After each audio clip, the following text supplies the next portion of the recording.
کبھی اس تھانے کے پاس کبھی اس تھانے کے پاس ان کو گھسیٹا گیا، ان کو لے جایا گیا، ہر کورٹ سے ان کو ضمانت مل گئی، آج ان کے پاؤں کے اوپر پاسا ایکٹ لگا کر ان کو جیل میں ڈال دیا گیا۔ آپ کو کیا لگتا ہے آپ کے علماء کو جیل میں ڈالا جا رہا ہے، آپ محفوظ رہیں گے کیا؟ آپ کو خدا جو عالمی علماء کے جیل میں چلے جانے کے بعد بھی یہی حکم بازی کریں گے، یہی تماشا کریں گے، وہ کتنے دنوں تک دنیا میں عزت پائیں گے؟ ان بے وقوفوں کو معلوم نہیں ہے علماء چاہے جیل کے اندر رہے چاہے جیل کے باہر رہے، اسلام کا پرچم کبھی جھکنے والا نہیں ہے۔ تم کو پتا نہیں ہے علامہ راشد القادری نے زیر و زبر جیسی کتاب لکھی ہے تو جیل کے باہر نہیں جیل کے اندر بیٹھ کر وہ کتاب کی تصنیف کی ہے۔ علامہ ابو الحسنات سید ابو الحسنات نے تفسیر حسنات لکھی ہے 7 جلدوں میں، وہ اندر باہر نہیں جیل کے اندر رکھ کر قرآن مقدس کی تفسیر لکھی ہے۔ علامہ پیر کریم شاہ زری نے تفسیر ضیاء القرآن لکھی ہے تو جیل کے اندر رکھ کر قرآن مقدس کی تفسیر کی ہے۔ حضرت علامہ شمس الدین سرخسی رحمۃ اللہ تعالیٰ علیہ ان کو مامون بادشاہ کے خلاف فتوا دیا، ان کو زندہ کنویں میں ڈال دیا گیا، ان کے شاگرد بیٹھ کر کے اوپر انگلینڈ نوٹ کرتے تھے، اوپر سے سوال کرتے تھے، وہ بیٹھ کر اندر جواب دیتے تھے، کنویں کے اندر ہے وہی ان کی جان نکل گئی، کنویں میں بیٹھ کر جواب دیتے تھے، اور جب ان تمام جوابوں کو کتاب کی شکل میں منظر عام پر لایا گیا تو المقصود نام کی 24 جلدوں میں کتاب آئی ہے۔ اس کا مطلب کیا سمجھے؟ اس کا مطلب یہ ہے کہ علماء چاہے جیل کے اندر رہے یا جیل کے باہر رہے، مذہب اسلام کا پرچم جیسے کل بلند تھا آج بھی بلند ہے، صبح قیامت تک بلند رہے۔ نعرہ تکبیر، نعرہ رسالت، مذہب اسلام، پورا مجمع ہاتھ اٹھائیں، پورا مجمع، اسلام تھا، اسلام ہے، اسلام زور سے، اسلام قرآن تھا، قرآن ہے، قرآن، اور ہم سب سنیوں پر اعلیٰ حضرت کا فیضان تھا، فیضان ہے، فیضان رہے گا۔ زندہ باد، زندہ باد، کیا ہماری سنت کا قاعدہ میں کردار پیش کر رہے ہیں؟ بچوں کو زندہ باد، زندہ باد کون بولتا ہے پڑھانے کے لیے؟ اپنے بچوں کو نہیں پڑھائے گا تو ویسے ہی آپ کے بچے آوارہ گردی کریں گے۔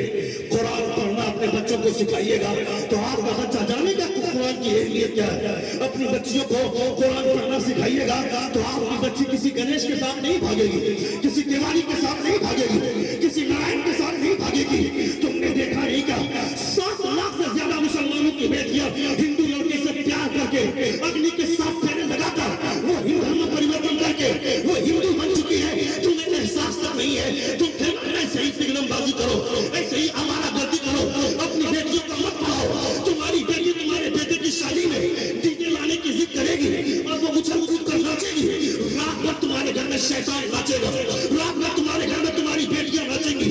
یہ اسلام کی شہزادیاں ہیں، یہ اسلام سکھاتا ہے کیا ان کے اٹھ جانے سے تمہارا گھر اٹھ جاتا ہے؟ ایسا کبھی مت سوچنا۔ حضرت میں نہیں چاہتا تھا ڈی جے لانے کے لیے، میری بیٹی نے ضد کیا، میری بہو نے ضد کیا، میں کہتا ہے ظالم شادی تمہارے بیٹے کی ہو رہی ہے، تمہاری بیٹی ضد کرنے والی کون ہوتی ہے؟ یہ طریقہ اس کا نہیں ہے۔ نکاح کس کا طریقہ ہے؟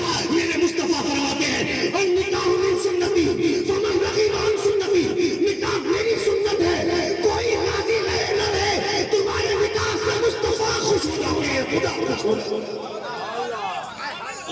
مگر افسوس اس بات کا ہے کہ نہ جانے خدا اس کے پیٹ سے کسی کتب کو جنم دیتا، کسی اذان کو جنم دیتا، کسی حافظ کو جنم دیتا، کسی قاری کو جنم دیتا۔ تم نے نہیں دیکھا کیا حضرت عمر فاروق رضی اللہ تعالیٰ عنہ رات میں سناٹے میں گشت کر رہے ہیں، گشت کرنے کے دوران اچانک ایک آواز آئی، ایک آواز آئی، ایک عورت بولتی ہے بچے رو رہے ہیں، دودھ میں پانی ملا کر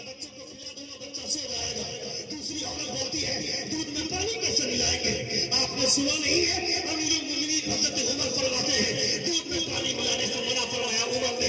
وہ خاتون بولتی ہے یہاں عمر تو نہیں ہے، عمر دیکھنے کے لیے نہیں آ رہا ہے۔ دوسری لڑکی بولتی ہے عمر نہیں دیکھ رہا تو کیا ہوا، عمر کا خدا تو پوری کائنات کو دیکھ رہا ہے۔ بولیے زور سے بولو، عمر نہیں دیکھ رہا تو کیا ہوا، عمر کا خدا پوری کائنات کو دیکھ رہا ہے۔ حضرت عمر فاروق کان لگا کر پوری بات یہ سنی ہے۔ اس کے بعد چلے گئے واپس۔ صبح جب آدم نے اپنے وزیر کو بھیجا، کہا کہ جاؤ پتا کرو رات میں دودھ میں پانی ملانے کی بات کون کر رہی تھی، اور وہ کون تھی جو یہ بول رہی تھی کہ دودھ میں پانی ملاؤ گے، عمر نے منع فرمایا ہے۔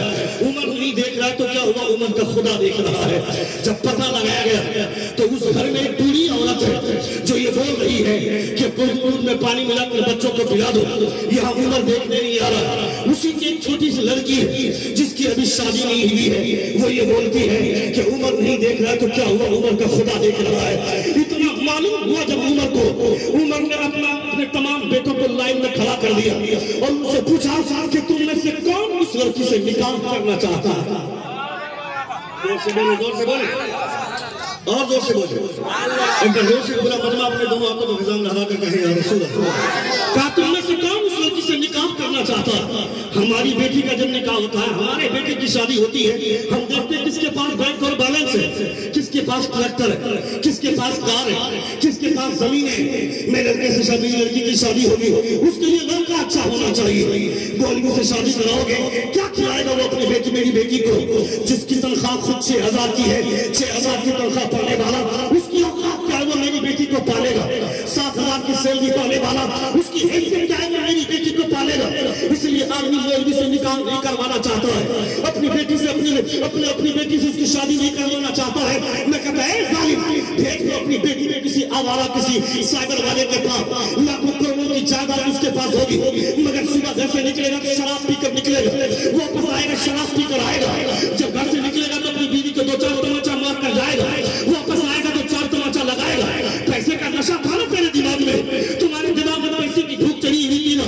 بتاؤ ہندوستان میں جتنے بھی طلاق کی نوبت آئی ہے، کس مولوی نے اپنی بیوی کو طلاق دیا؟ اگر روزانہ 100 کیسز آتے ہیں تو ان میں سے 99% طلاق ان لوگوں کے گھر میں ہوتی ہے جن کے گھر کا بیٹا کروڑوں کی جائیداد میں کھیلتا ہے، لاکھوں کی جائیداد میں کھیلتا ہے، جو جوا کی بازار کو گربت کرتا ہے، جو شراب میں اڈوں کو گربت کرتا ہے۔ بتاؤ نصیب نماز پڑھانے والے کسی نے اپنی بیوی کو طلاق دیا، نصیب پڑھانے والے کسی عالم نے اپنی بیوی کو طلاق دیا، کیونکہ اسے معلوم ہے میری بیوی میرے نکاح میں ہے۔ اگر وہ اچھے کیریکٹر کی ہے تو خدا کا شکریہ، اگر برے کیریکٹر کی ہے تو میں اس کو سدھاروں گا، میں اس کو سنبھالوں گا۔ کوئی ضروری نہیں کہ ہم لڑکی سنبھل کر آئے، شوہر کی ذمہ داری کو اس کو سنبھالا جائے۔ میں کہتا ہوں تمہارے دماغ میں جو نشہ چل رہا ہے، پیسہ والا ہونا چاہیے، میرا داماد پیسہ والا ہونا چاہیے۔ میں کہتا چلو مصطفیٰ سے پوچھتے ہیں، اے مصطفیٰ